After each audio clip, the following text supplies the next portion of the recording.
Hi, I'm Mel, and I am choosy. My ultimate skin goal is gusto kong mag-even out ang skin tone ko. Hi, my name is Gian Anwada. My skin goals are to become whiter, fairer, healthier, and younger.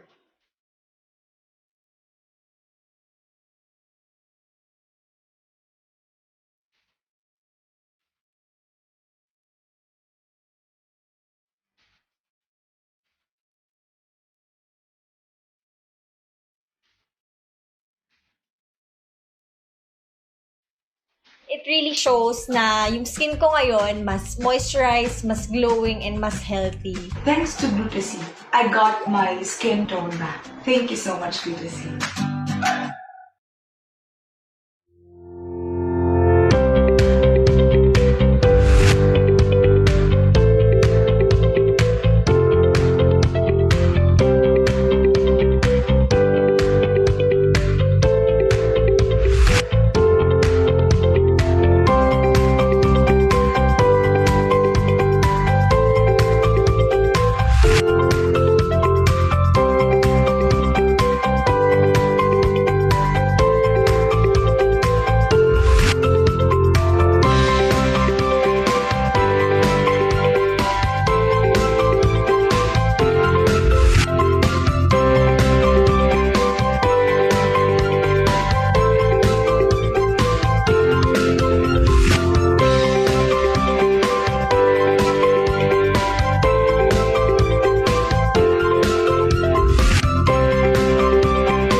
Okay, we're live. Good morning, everyone. It's tremendous Thursday today. Good morning to our Zoom participants and good morning to our FB Live viewers. It's another e-learning session powered by Ariva Academy. So everyone, welcome to another series of our HR Virtual Summit PH 2020 Bounce Back HR. So our topic for this morning is best practices on human resource planning during uncertain times. So before we introduce our speaker, my name is Irish Malonda Samson. I'm your host, and joining me is my co-host and our moderator for later, Mr. Howell V. Mabalot. Sir Howell, good morning. Magandang umaga, Miss Irish. Nakapag- umaga. Nakapag-breakfast ka na ba, sir? Yan. Okay. 4. So, shall we start, Sir Howell? Let's now welcome our participants from out of the country.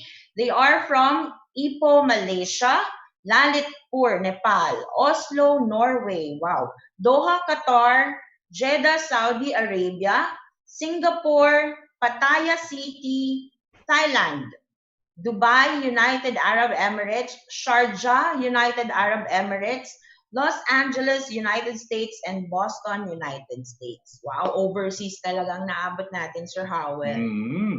Yes. And in order to for us to have a smooth flow of our e-learning session, here are the house rules and few reminders. So, for those of you who are first-time viewers of our webinar, please type in hi in the chat box now and let us know where are you from. Let us see. Who are the first-timers here? Okay. And in order for you to hear us loud and clear, you will be needing a good quality headset. So please use the following codes. Hello, Trisha, first-timer. Welcome to our e-learning session. Guadalupe Paras from Karkar, Cebu. Hello po, welcome. Consorcio de la Cruz from Health Carousel. Miss Connie. Kay Angela, Arian Joy, Leonardo, Jasmine, welcome to our e-learning session. Mr. Ronel Tan, welcome po. Kyla Maria Faler, okay? So now use the following codes to show if you can hear us. 111, we're loud and clear, we're audible. Okay, so far 111. Okay, Angela, thank you. Jasmine, May, Anna, Kathy, loud and clear. Evelyn, okay, we're good. 222 means you cannot hear us. 2121 means our sound is breaking or there's a lag, and question mark if you don't understand anything. Okay, but so far, everyone loud and clear. Chosa, Annalyn Sanchez from Tarlac, hello. Good morning. Diane Josephine, loud and clear. Okay. So next, we will be having a quick break later after the presentation of our guest speaker and before we move on to our question and answer portion. Participants' microphones will be temporarily disabled by the administrator during discussion to avoid interruptions. Questions will be entertained after each topic of the session. For questions and clarifications during the provided time after each topic, please click the raise hand button for the administrator uh, to enable the microphone for live questions. Type in your questions at the Q&A box. One question at a time will be entertained. For comments and feedback, please scan this QR code and you will get our feedback form. So please type in your comments, suggestions, topics to discuss for us to improve our future e-learning sessions. And now, to introduce our speaker and to discuss best practices on human resource planning during uncertain times, Sir Howell Mabalot, please introduce our guest speaker. Sure. Thank you, Miss Irish. And I believe our speaker for today is a very special. Miss Irish. Sir Howell, I'm sorry, we cannot hear you clearly. Oh, you can't hear me? Yeah, we're good. Okay. Oh, not yet. No. Not yet, sir. What about now? Medyo ano pa, not clear, sir. Hindi. Maybe you can just take off the headset. Okay, ito, naririnig niyo ba ako? Yeah, it's better. Okay. Sana ako eh. Anyway, Miss Iris, tama ba that our speaker for today has an introduction? I'm sorry, sir. Tama ba na may introduction si for today? Sir, medyo nag-ano tayo. Anyways, let's check our connection first. I can introduce our speaker, sir. Sure. I will leave the meeting and I will return. Sure, sir. No problem. Okay. So I know you're excited to meet our speaker. Please do watch this video.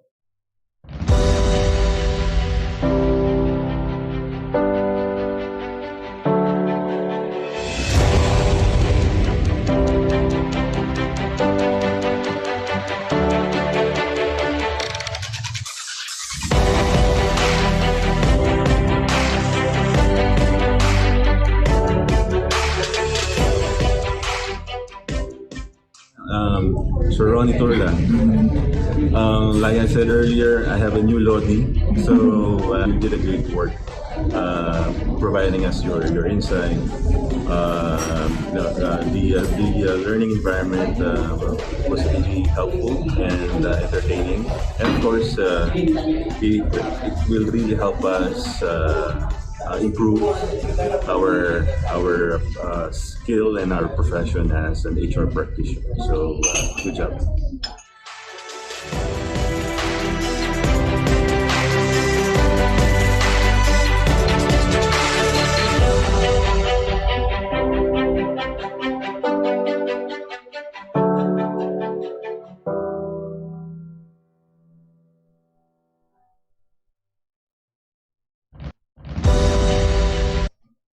And now, participants, let's all welcome our speaker for today, Mr. Ronnie Turla. Hi, Sir Ronnie. Hello, good morning. Good morning. Hi. Thank you, Ariva. Thank you, Irish. Thank you also, Howell, for being here. as part of this program. I'm very honored to be speaking to you today as we discuss some relevant topics on HR, no, which is human resource planning. Yep. Okay. Okay. So, You can share uh, slides, Sir Ronnie. Take it sige. So away. I will now share my slides with you as we start our presentation.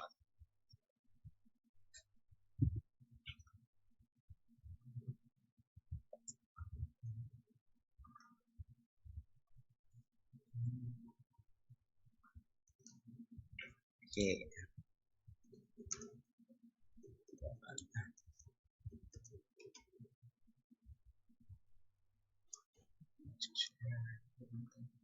Hold on. I'm pulling up my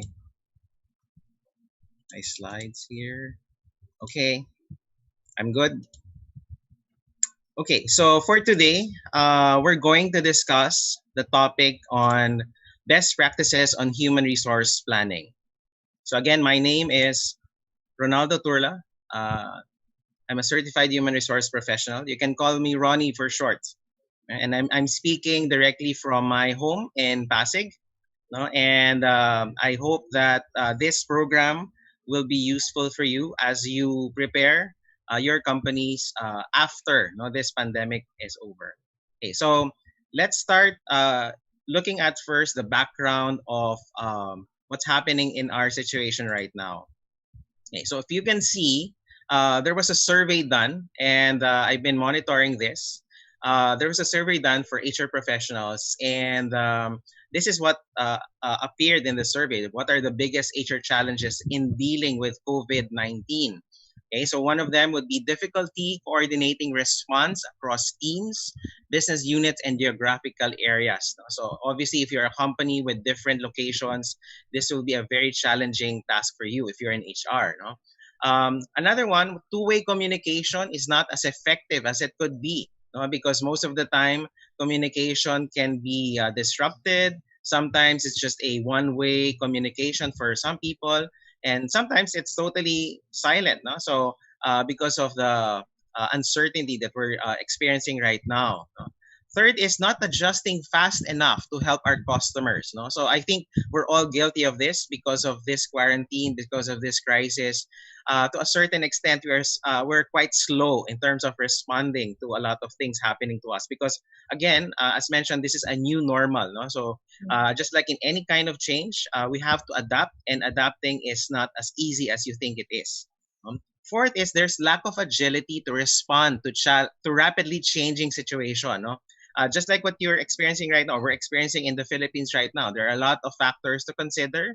There are a lot of things that more or less we have to respond. So in this case, we need to be able to more or less respond to it. No?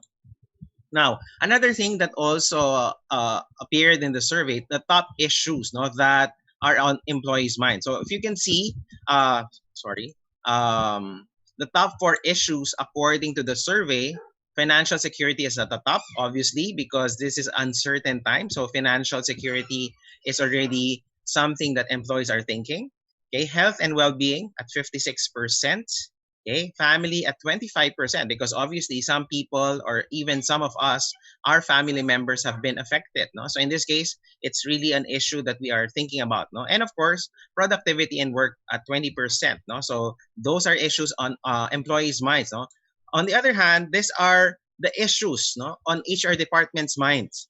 Okay, so according to the survey, health and well-being is at 41%, because more than anything else, no, I think the health of employees is at most importance, especially nowadays for an HR practitioner. No? So the health and well-being is something that you'd want your employees to have, no, because you'd want them alive, no, because otherwise if they're not alive, no, then you will have a disruption in your workforce, no. So second, managing remote work, no, most of us have been ushered into remote work, and that's the reason why we're attending all of these webinars, reviewing YouTube videos about how to go through webinars and all, because this is not something that we are really adjusted to, no, except for some people who are basically really working from home from the start, no?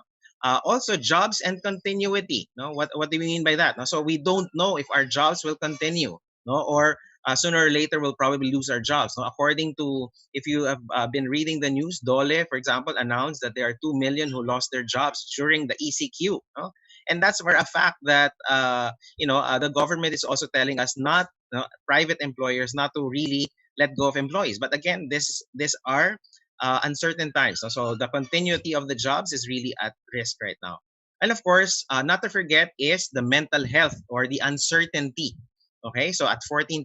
So a lot of us are really concerned of the mental health, because obviously one of the disease that we will be fighting off is isolation. No? So imagine yourself, for example, just talking to a computer, a laptop, for example, appearing that, you are in front of the group. No? So in a way that could cause some mental health problems. No? So again, these are things on top of HR department's minds. Now, if you look at the employee experience pre and after COVID, no, there is a major shift, as you can see. So if you look at before COVID, you can see that productivity and engagement was the focus of employee experience. Now, after COVID, the focus now would be more of diagnosis and response. Why? Because obviously, we will have to identify who are those infected and also respond to them compassionately. No? So I think these are things that we are preparing as we go back to the new normal. No? Also, another one, moments. No? Major talent transitions, onboarding, promotion, movements, and all. After COVID, it would be immediate actions, meaning that who are affected by the crisis, incidences, locations, where you are from. So that is something that we are trying to look into. No? Experiences, no? Designed in advance. After COVID, no, you'll have to design it in real time. Okay, so meaning that you cannot just create a scripted employee experience. It has to be real. Okay, so in terms of local, global, then local. After COVID, local, then global. Okay, what does that mean? Meaning that we have to protect first locally, so that somehow we also can contribute to the flattening of the curve. No, meaning that global pandemic, for example, will definitely flatten out. No? If the Philippine setting would also contribute to that. HR function before COVID, domain centered. Okay. After COVID, cross domain. What does it mean? The HR function after COVID would cross different functions. So meaning that you are not just going to handle the same old functions like recruitment, compensation, etc. You will have to be really doing an extra mile. No? You have to be in Tagalog, the kuya and the ate to your employees. No? Because obviously, they're relying on you for support. Okay. So in terms of pacing, before COVID, periodic data analysis. After COVID, you have real-time data analysis. No? So you cannot anymore rely on previous data. That's thrown out of the window because, as you have said, it's a disruption. So when a disruption happens, previous data is just as good as history, meaning that you'll have to face new challenges nowadays, which I will discuss in a little while. Okay, now another thing that's also interesting to note is that HR's readiness is quite worrisome. No? Why is that? No, because if you look at a study that was done, look at the highest percentage here, 57, negative 57%, means that HR leaders are not equipped in operating in a highly digital environment. What does that mean? That means that when people go back to work and it's already a digital environment, it will be a struggle. It will be an uphill climb. No? Given that you have managers, for example, that will have different management style, etc., etc. So again, this causes worry for some people. Okay, so again, we have to take some action, and I think learning, just like attending webinars like this, would help you or even your manager. So I encourage you, HR, as well as your managers, to also participate in webinars such as this, being given by Ariva. Okay, now we are again faced with the big reset. Okay, the term that is being used or buzz around right now. So we have to reset work. Okay, reset the budgets. Okay, reset leadership, reset trust. Okay, and of course, reset HR. No, so for some people who are optimistic, this is something positive for them because this is something new. No, for some people who are probably the old timers, the baby boomers or the Gen X, this might be again a challenge because obviously we are so used to our previous functions as HR. No? So the big reset will really affect everyone in the workplace. That's for sure. Now, how could COVID again affect workplaces? Just to establish what we're experiencing right now. Obviously, we'll experiences absenteeism. Okay, so the question here is, how do you operate with a business if the absenteeism is now greater than 25%? Wow. Okay, so if people are absent, people are not in their desk, people are working from home, for example. So that's how COVID could affect change in the pattern of commerce. No, how to operate when the demand is dramatically changing. Okay, so obviously certain industries are thriving right now, but a lot of other industries are also affected. Okay, interrupted supply and delivery. How to operate when supply chain is insecure.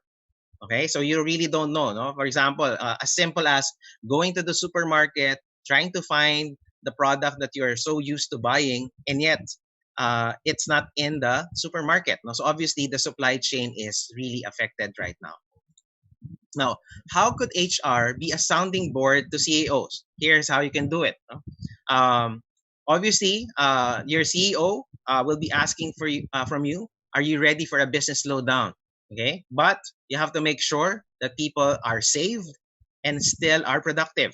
Okay, so on the part of HR, no, you will try to ask what you act now will leave a mark as our culture. No, as they say, for example, what you're going to do right now will be written in history, the history of the company, as to how you responded to the employee crisis. No, as one HR guru has mentioned, no, being an employee champion, no, advocating during crisis will really make a dent in your culture. No? So definitely, you also have to be optimistic, no, because you know that there is a recovery for it. No? So just like in any kind of crisis, there will be a recovery. But the question there is, how fast and how efficient will you be in terms of the recovery? So that's the question in most HR's mind.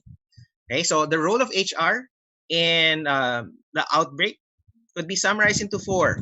Okay, number 1, you keep your employees safe and sound. Okay, that's 1. Number 2, get businesses up and running. Okay, 3rd is realign people to the new normal. Okay, so and 4th, prepare your organization for recovery. Okay, so just like the picture here in the slide, you will become the HR superhero. No, so we're very fond of Marvel superheroes. So obviously, you will play a big role. No, so I will bet on that people will remember you for the things that you will do during this crisis. Okay, so in times of the crisis, you also have to, let me share this with you in terms of how to respond to crisis, no, using the acronym CALM. Okay, so C here means to communicate more than the normal. Okay, and A stands for acknowledging that the crisis is disrupting and disorienting a lot of people, even me. No? Listen, no, to the fears, concerns, and recommendations that emerge from all stakeholders. No? So you have to be a listening person at this time, because you don't have the monopoly of one single opinion. No? And of course, manage concerns with honesty, transparency, and timeliness. No? This is very challenging, no? Because obviously your personal leadership will be challenged here. No? So how effective you are as a leader.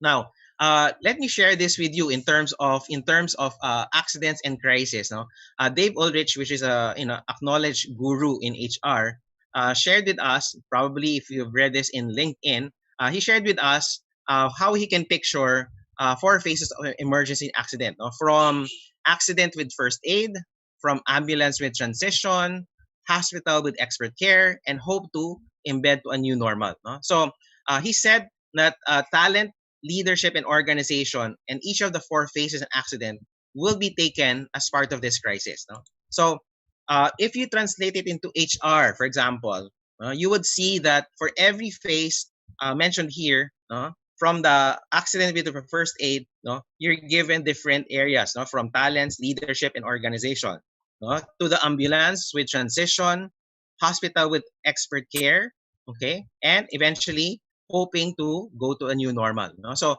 these are probably the phases that HR will transition to.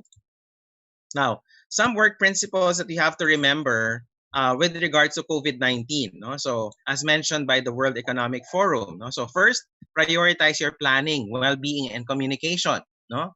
And then focus on employee experience and motivation.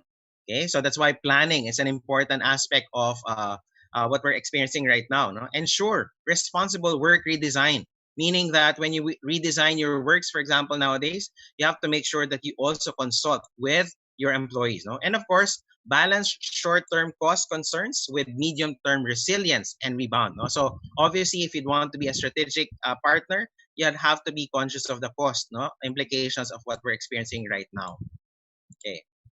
Also, another thing to take note is putting the people first strategy checklist. No, so I think this is a very good guide. No, let me know if you'd want a copy of this particular certain parts of the slides, because I'm willing enough to share this with you.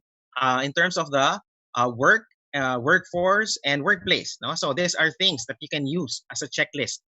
Okay, so again, I'm placing it here for you, for it to be helpful for those listening. No? I know that there are a lot of people now listening who are in HR or probably interested in HR.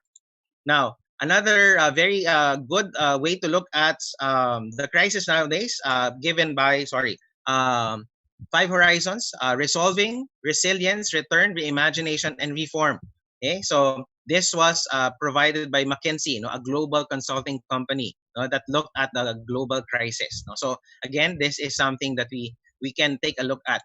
Now, if you look at the jobs that are being studied nowadays, a study that was done by the U.S. Labor Bureau of Statistics showed to us the workers who can telework by industries, because work from home nowadays is so in demand, or it's a topic, that is in a lot of the webinars that are present. And if you can see here, there's a decision 3. The decision 3 will help you identify who to nominate for telework and who not to. Because obviously, in working from home or telework, two important things should be taken in consideration. The job, and the personal characteristics of the person. What does it mean? So you don't just look at the job itself, but also what are the characteristics of the person that you're dealing with. So because working from home is not for everyone. Now, again, here are some critical actions that you should consider. So leading us to talk about really human resource planning here. So if you can see here, a lot of things that you should be doing should be about planning, workforce planning, workforce redeployment. All of these things will happen after the crisis, or after we open up the quarantine. So all of this will affect us. Now, as I've said, what are the actions of HR that we have to take note? Definitely, number one, work from home is here to stay. Okay, so that's one conclusion that a lot of speakers, experts would tell us, that work from home will be with us for a long time. Not just for 2020, but probably spanning across even 2 to 3 years from now. So we have to adopt technologies that work to support work from home. So we have to be prepared with how we can adapt to the technology, the fast pace. Even me, on a personal note, I'm having sometimes a hard time adapting to all the technologies that we are using right now. So obviously, I'm not a techie, but I can be at some point. But I think the pace of technology nowadays is so fast. Okay, I cannot oversimplify that. So another thing that HR has to do is revamp policies and procedures. So this is the right time for HR to revamp your policies and procedures. Because there has been a lot of advisories by DOLE. And if you stick to your old policies, you will be forgotten. So it's not anymore the usual policies that you will be implementing. So you have to be intentional, establish peer-to-peer intentions, meaning that you need to take the hat of an employee also. So how would you feel if that policy is implemented for you? Okay, because even in HR, you'd always feel, oh, I'm exempted. But nowadays, because of the crisis, one of the things that we have realized is that we're all in this together. There's no boss, there's no employee. It's just us as part of organizations, as part of humanity. Next is to establish guidelines and rules for staying committed. No, because I think one of the things that will challenge you right now is to stay committed. No, because obviously, with the long time of not meeting with each other face to face, I'm pretty sure when you meet each other, you'll have all those stories, and all of those insights that you will share with each other. No? Also, another thing that I need to highlight is to provide flexibility and trust. No? So I think nowadays we have to be flexible enough. No, gone are the days that management will just impose rules or policies. No, I think nowadays employers, CEOs, presidents, for example, will also have to give a listening ear to their employees more than ever. No? Because obviously we have different situations, we come from different locations, and we have different family backgrounds. So we have to make sure that we provide flexibility to our employees. No? At the same time, we have to also trust, establish trust in the workplace. No? And in this case, we have to review our employment terms. No? Are we going to go fixed or full time? No? Or are we going to flexi or do part time? No? So now the emergence of what we call contingent workforce. No? The contingent workforce is something that has been cited, globally, according to a latest Forbes magazine issue. The current situation focuses on staying afloat. Much emphasis on contingent workforce. The very classic case here is the case of Grab. If you look at the case of Grab, these are contingent workers. These are not necessarily your typical employees. These are people who are working independently as entrepreneurs, and that's why they became a classic case study of contingent. So in the long run, beyond the pandemic, contingent workforce will be present with us. Otherwise known as your gig economy. The gig economy is here to stay, meaning that people who are doing online work, who are on a freelance, all of these people will be. So this is the contingent workforce, as you can see. So how do we define contingent workforce? You have independent contractors, you have consultants like me, or people from Ariva. These are consultants, free agents, temporary people, outsourced employee, freelancer, or part-time workers. This will be the theme after the crisis, or during the crisis. So contingent workforce is present with us. So we have to be aware of that. Now, let me share with you also a 2018 study by a global manpower company. And it provided us more or less on the Philippine setting. We're 10th in terms of our total workforce index, 4th in terms of regional. Okay. And I think what's interesting here is that more or less in terms of our English proficiency, we're at 79%. Highly skilled, it's at 25%. I don't know what that tells us, but I'd like to focus on this slide more. Okay, if you can see in terms of the availability, our total workforce broken down. This is a 2018 study, by the way. 58% is permanent and 36% is contingent. What does that mean? Obviously, the contingent is inching closer to the permanent. Okay, so if you're still an employee relying on your corporate background, for example, you might be at a loss, because there's no more security now. Companies, even big ones, for example, will really experience disruption. So as we have said, you cannot rely on the previous history of employment. You have to rely on your own skill, on your own capacity to build something for yourself. Okay, so I think that's a reality for us. Now, since we're talking about human resource planning here, I'd like to present to us a certain model. So if you will be preparing for human resource planning, I'd like to encourage you to use what I call the 4Ps model. What is the 4Ps model? So this is focusing on your internal talent. 4 things you have to consider when you're doing your human resource planning. What are these? Number 1, performance-wise. So when you open back to your businesses again, you have to consider who are the people who are performing. For those who are not performing, you have to address them offsite. Okay. Second, look at potential of the person, meaning that if you have not yet looked at the potential of the person, this is the right time to look for those people with potential. Maybe you can do some assessments, do some surveys, for example, and ask your managers who are the people who have potential, so that you can consider who will be your internal talent. No? Third is preference-wise, meaning this is on the part of the employee, meaning that if you tell the employee, we will have to do work from home, we will have to do part-time, the question is, will I prefer it? Will this be something that I am amenable to? No? Because obviously, you cannot just shove to the person and say, oh, you work from home, no, and just follow everything that we're doing right now. So you have to identify who are those people who will have some preference, no, let's say for work from home or otherwise. No? Another one is perception. Okay, perception meaning that, you know, when you ask your managers, your management, no, is this person going to be a productive or a contributor for us? No, will that person, you know, help us start up again? Okay, after the crisis, because otherwise, if not, then probably you can consider some alternatives for that person. Okay, so again, all of these things you can use in terms of planning your workforce. Okay, now for the entrepreneurs here, or probably to help also, no, HR and the entrepreneurs, no, here are some things that you can start off, no. On the first wave, if you're a business owner or you're also in HR, help your business owner, no, cut some variable expenses and apply some delay tactics, because obviously we're experiencing a lot of crisis. No? On the second wave, no, try to optimize the rewards that you have. No? So whatever you're giving out to your employees right now, no, try to review it, whether, you know, are you at the position to really give it out to them?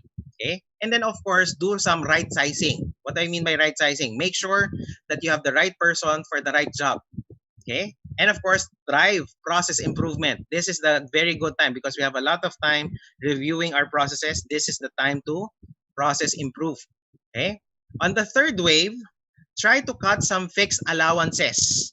Okay, also target headcount reduction. No, I've seen some clients of mine, because I've been doing consulting, that they're talking about some reduction in people, especially you know, one principle that you can follow is last in first out. What do we mean by that, last in first out? Meaning that, you know, the last people who came in, the newly hired, no, might be people that you can let go if need be, no, so that you can maintain a good workforce. Okay, closure of underperforming operations, no, and of course also looking at reviewing suppliers concession. Okay, now on the long term, definitely you'll have to consider headcount reduction.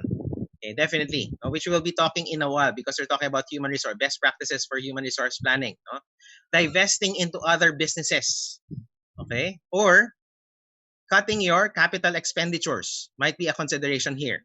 No, or another is outsource, because obviously there are a lot of outsourcing companies waiting for companies to you know, to talk to them. No? So this is where you can start. Now, how to plan? This is my recommendation for you. Starting with staying afloat. Now, if you're the business, your objective is to sustain your company, if at all. No? So make sure that you stay afloat within the next few months. No? And then to survive, try to scale down. No? As we have said, no? Try to cut down on expenses that are not really necessary for the company to operate. Okay? Then eventually, to grow, really trim down. No? Trim down on certain unnecessary operations. No? And finally, also, no? If after 6 months you have done A, B, and C, make sure that you consider to transform. Okay? So from A, B, C, then to transform, meaning that you're looking at the company to really last a longer time. Okay? So again, it all depends on the time and money. So this particular slide that I'm showing to you considers two factors here: the time and also the money or the financials that you have currently in your company. Okay, so again, all of these things you can use, no, to be able to plan ahead. No? So let me offer to you some possible scenarios, no, during the crisis. No? Let me read it from you. No? So here, there's one employee who has been in close contact with a suspected case of COVID. Okay, so what would you do? No? If you have some answers, probably you can put your answers in the chat box here. No? So I'd like some comments here in this possible scenario. So what will you do? Okay. Number 2, an employee who has just returned from travel overseas, no, though the country has been marked as a red zone. What will you do? Okay. Number 3, an influential employee who refuses to come to work for fear of contracting the virus. What will you do as HR? So these are scenarios that you will be faced. The question is, how will you answer it? Okay? Let me offer to you a suggested model. No? I call this the ethical, legal, and prudential model. Okay? So in deciding for responding to those 3 possible scenarios, consider 3 things, no? Ethics, legal, and prudential. Okay? Ethics means that you being transparent, no? Make sure that when you make a decision, your decision making process follows a certain ethical standards. That's number 1. Second, legal. Act in compliance with laws, rules, and practices. That means that consult lawyers, consult the labor code with regards to the legal aspect. No? Don't be blinded by this is just what we have to do. No? And of course, the prudential part, no? Meaning that make the informed decision in the best interest of the company. At the end of the day, no, your decision will be a precedent to anything that you will do after the crisis. Okay, so all of this are again options for you to decide when you are given or faced with that scenario. Okay, so here are some alternatives to layoffs. Okay, because obviously as part of human resource planning, we might be considering layoff. Okay, so what are some alternatives to layoff? Number 1, reduce spending. Obviously, no, cut expenses. Second, offer extra unpaid leave. Okay, so again, this could be something that you can offer to your employees. No, exchange workers partners. Okay, might be also institute shorter work weeks. Instead of asking them to report Mondays to Fridays, just ask them to report Mondays, Wednesdays, and Fridays. Give them 2 days off or more than days off. No? Cut the wage or the benefit. No? I'll show you how later on. Okay, cut part-time and the contractors as well. So these are things that you can consider for the laying off. Now, in case of really downsizing, here are some best practices that I'd like to share further with you. I hope everyone is still in tune with me. Can you give me a thumbs up if you're still with me as I'm speaking? I've been speaking for 30 minutes. Are we all good? Yes? Okay, so let me now proceed. No? Here are some best practices that I will share with you if in case you will downsize your organization, because this is a reality. No? So let's not be naive here that we will not downsize. We will downsize. No? Most companies will downsize in this case. Now, the challenge of downsizing here is the emotional trauma. Okay, that's for sure. Okay, I've been into companies who have downsized, no, and there are some horror stories that I will, probably regret hearing, no, because at this point when you're downsizing, it could be something that your employees will experience. No? So in this presentation, I'll try to give to you some best practices, no, that I've experienced. No? So I have 8 practices that I'll share with you one by one. Okay, yeah. So let's go to each one of them. First, plan in advance. Okay, although obviously, so sabi nga nila, this crisis have left us really with a shock. That's why planning in advance is something that we can still, as a principle do. No? So again, many organizations wait until the last moment to downsize. So here are some best practice. So be proactive before the 11th hour. Bring together your cross-functional teams of people, HR, and other managers, labor leaders, if you have union leaders. No? The planning team should represent the needs and the concerns of the entire organization. Okay, make the cuts as quickly as possible. Okay, nothing is more demoralizing to employees than hearing again and again to the last round of cuts. Okay, diba sabi nga nila, give it to me, directly, no, so that it will not hurt too much. No? Kasi mas mahirap pag pinatagal mo because lalong masakit kay employee. No? Kasi nag-iisip na siya, for example, pero ayaw mo pagsabihin kung mawawala siya. No? So again, we have to be transparent here. No? Information sources for your planning could be make an inventory of your employee skills, no? Performance levels. Look at the things that you have right now with you. No? Demographic data such as rank, pay grade, years of experience, age, gender, and all of these things. No? Also information about successful downsizing processes from other organizations. Okay. Now, the role of human resource here for downsizing, HR managers are essential members of downsizing planning committees. They must help develop an employee plan for downsizing, which should include issues about attrition, involuntary separation, outplacement, workforce distribution. There are a lot of things that HR will be busy about at present and also after the crisis. Okay.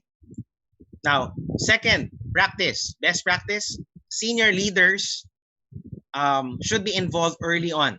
Okay, the active involvement of executives and management has been shown to help achieve downsizing goals with the loss in quality and quantity of the service. Communicate as early and as honestly as possible. Employees need to know the reasons behind the downsizing. Remain also visible throughout the downsizing effort. You don't want to be losing or at least vanishing at the the downsizing effort. Okay. Also be strategic about your cuts. Okay, what do you mean by that? Across the board cuts harm core competencies, and leave your organization. What do we mean by that? Don't wash out the whole department. Leave out someone for that person. Okay, obviously because if you wash out everyone, then obviously and let's say you maintain just a junior person, this person will actually be a turnover for you.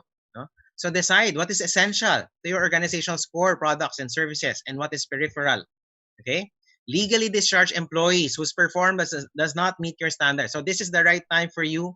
If there are some people who are not meeting your standards, use your disciplinary process to let them go. Okay? Number 4, use multiple techniques for downsizing. Okay? Consider options as natural attrition. Natural attrition would be obviously in a crisis, people would decide for their own benefit. So some people will go. Early retirement could also be considered. Buyout incentives, mandatory vacations, hiring and overtime freezes, okay, short-term work weeks, salary reductions. So take note, salary reductions. There is a particular questions here. Salary reductions should be always with a reduction of the work also. So it could not. It could be a question later. So we'll try to discuss that. Facility shutdowns. Employee sabbaticals, etc. Institute flexible work practices such as your telecommuting, part-time employment, flexible work hours, okay, job sharing, and also leaves and leave without pay. Okay. Again, the concurrent use of multiple downsizing techniques helps ensure that the success of the downsizing process will happen. Okay. Remember, downsizing by involuntary separation should be the last resort because obviously your involuntary separation would mean that you will have to pay or at least provide separation pay. So that should be your last resort. Do all of this stuff first before you consider downsizing everyone. Okay. Number 5, best practice. Too much communication is impossible during downsizing. Employees expect senior leaders to communicate openly and honestly about the reasons for downsizing. Don't try to soft pedal it, as it only increases anxiety. Okay? Be brave enough, be courageous enough. Build trust by continuing communication efforts throughout the downsizing. Do not rely on letters, memos, or emails from senior leaders. It will not be effective. This time, it will be more of face-to-face communication. Face-to-face, two-way communication where managers will listen and tell will be effective more than emails and letters. Okay.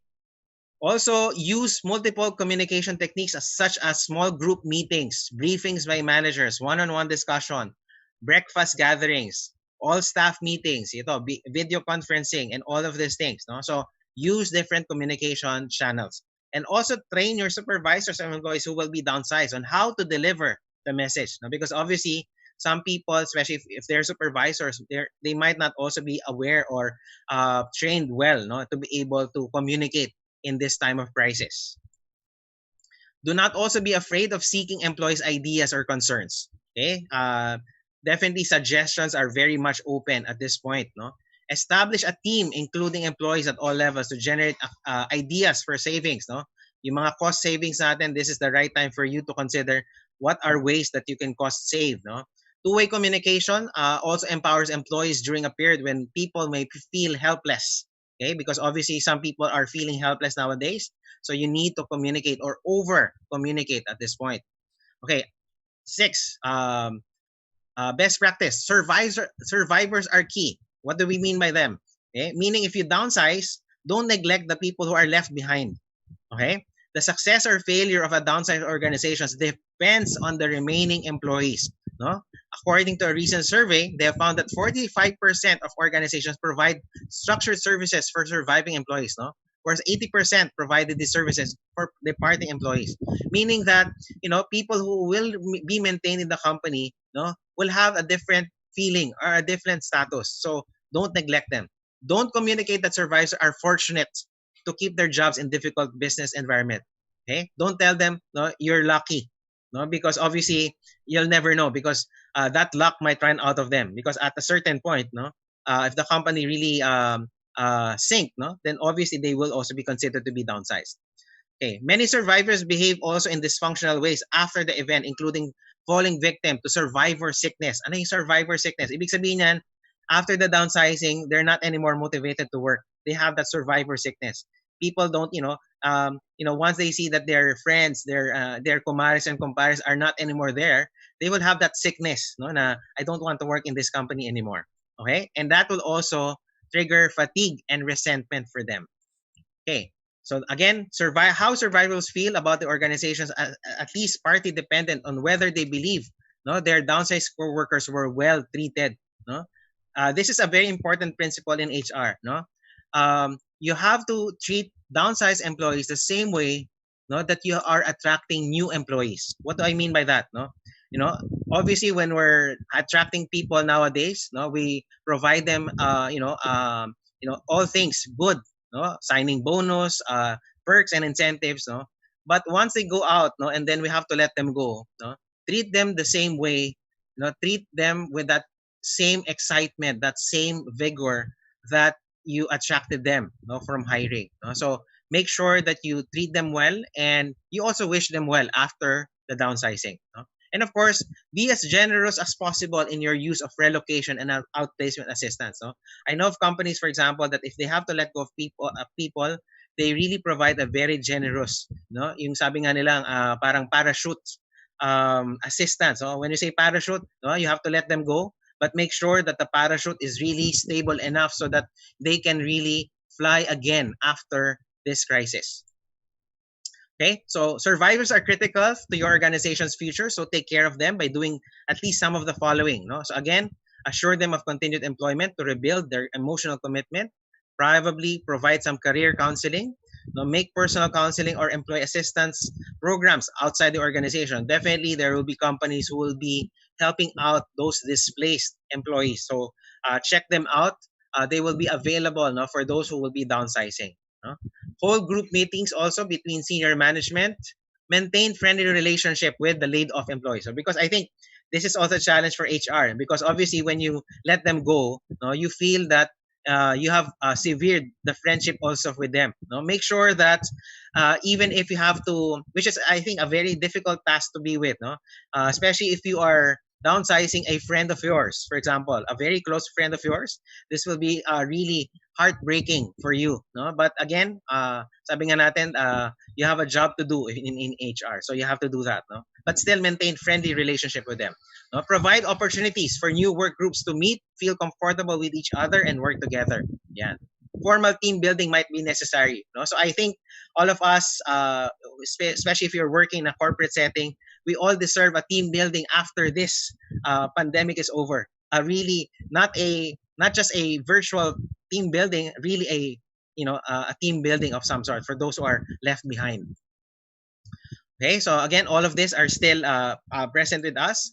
Okay, and require business plans also from your departments. This is a requirement for other as outside HR.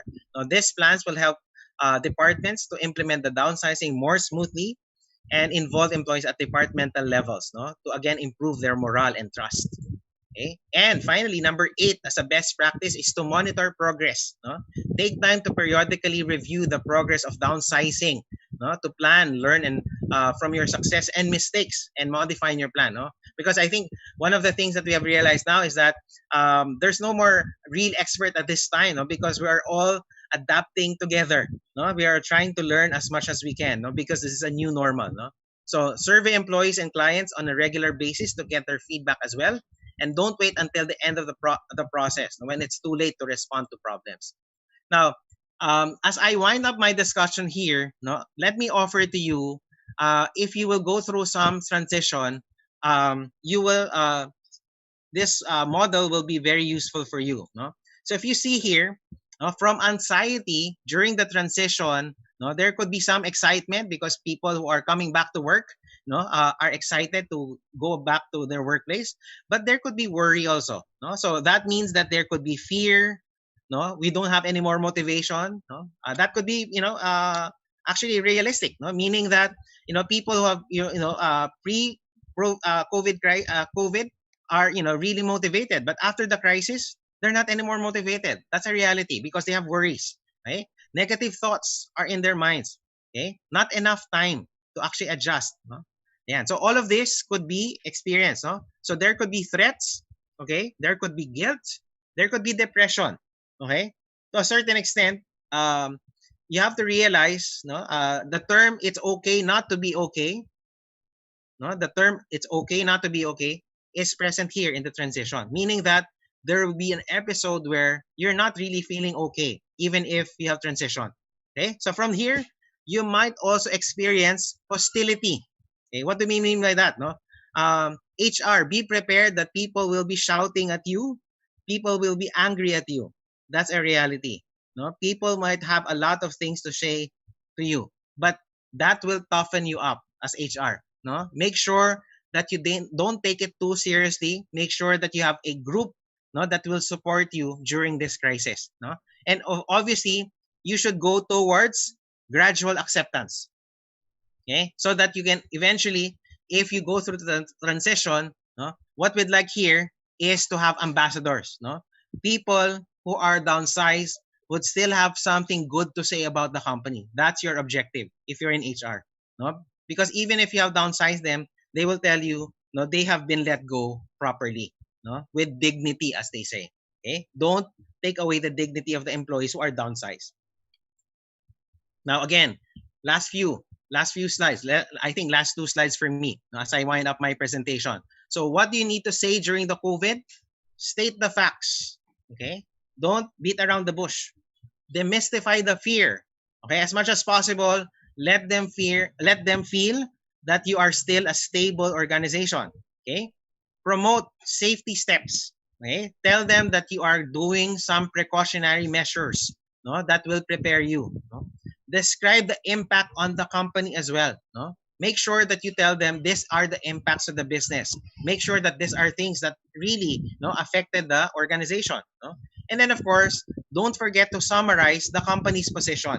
No, this is very important, no, because at the end of the day, what they're after is anong gagawin ng company? What is the company's position?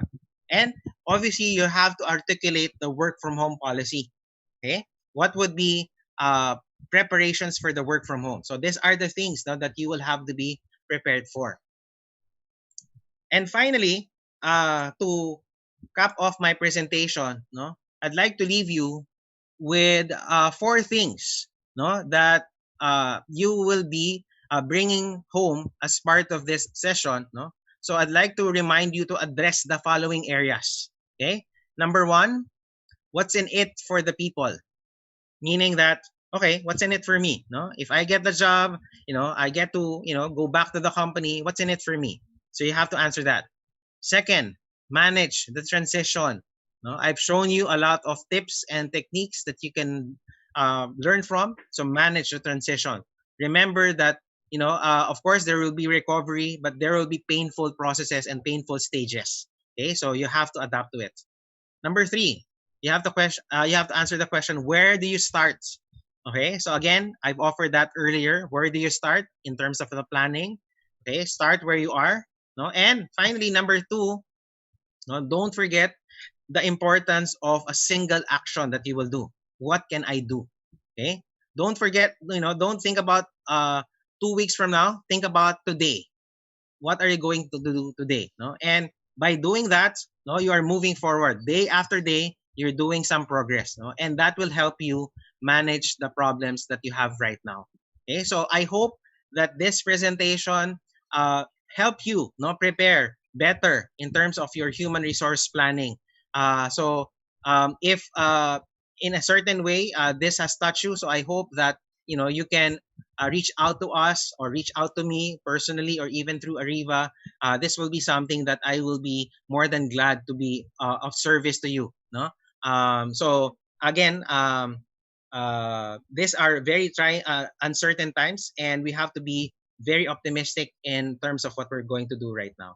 Okay, so with that, I again end my presentation.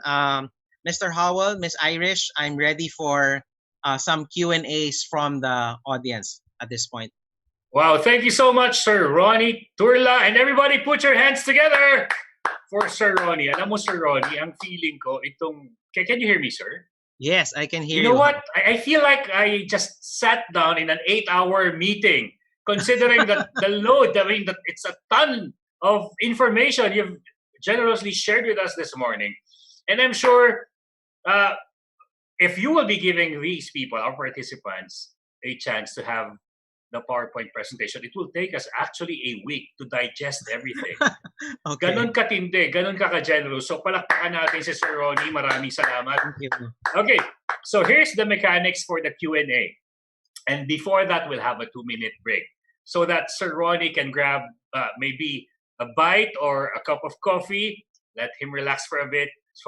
And for us, type in your question at the Q&A box. And for our FB Live viewers, comment section. And so the 2 minutes will be for us to at least think about it, digest what you can.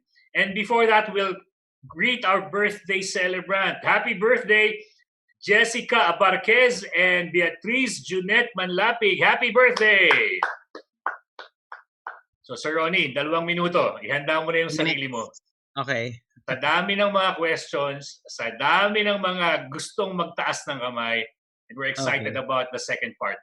What a productive first part of this workshop. I mean, webinar. 1 hour? In 1 hour? Grabe, 8 oras worth, 8 hours worth. Actually, parang information. Parang pang one day, day. Oo, totoo. That's how I feel like nung hinahanay mo sa amin to. So, again, everyone, stay put, or you can go to your bathroom and be back in 2 minutes. Don't go away. We'll be right back.